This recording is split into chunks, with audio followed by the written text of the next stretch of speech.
Following the attacks in New Zealand on Friday, talking about the role that media has to play, not just social media. It's interesting, everybody jumps on the bandwagon. All social media is to blame, and it was Facebook where this attacker decided to stream his video, but of course other media companies jumped on the bandwagon pretty quickly because, it's a cynical view, but it's the truth. They saw a chance to get their clicks up. That's the way it works online.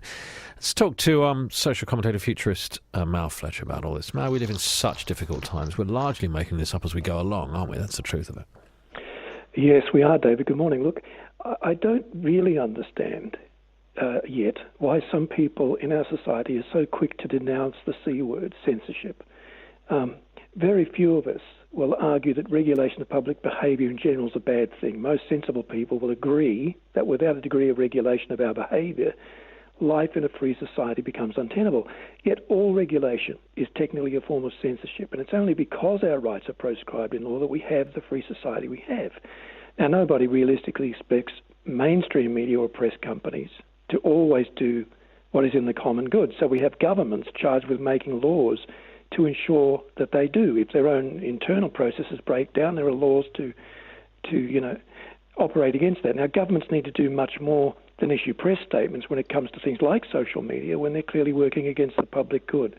And I think governments need to provide strong incentives for reform of things like social media by way of punitive laws that have real teeth. Because, all right, mainstream press and media are separate, but they are very much affected by social media today, and the fact that 62% of adults in the United States, for example, are taking their primary news sources from social media. But what's so seductive about, and you're absolutely right, man, everything you say, but what's so seductive about this technology and about social media is that there are no gatekeepers. You self-publish instantly now. And the idea that you flick on your phone or whatever it is and broadcast yourself to the world, that technology is out there now. You can't take that back, can you?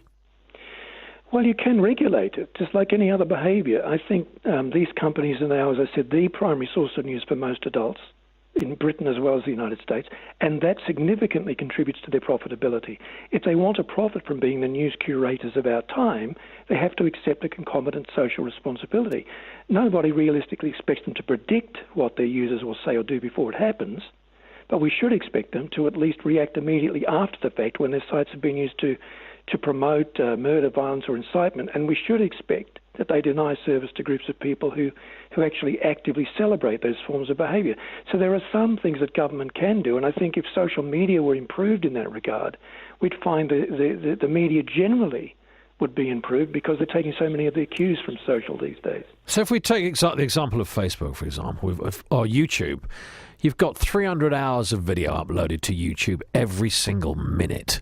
Since you and I have spoken, there's 1,500 hours of video. Do they have the resources even to be able to look at this stuff before? Because that's what it requires. If the algorithms can't do it, then it requires a human being to become that old-fashioned gatekeeper, the editor, effectively.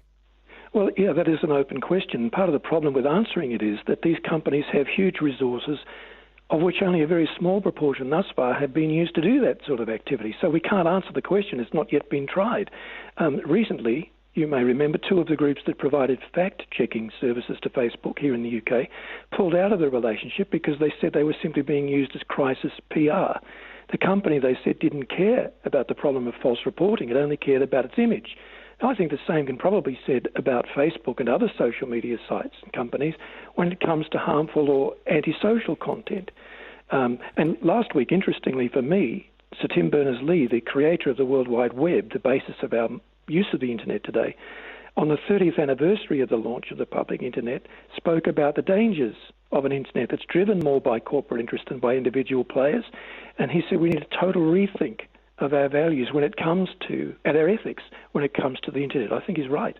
Really interesting as always to talk to you, Mel. Thank you.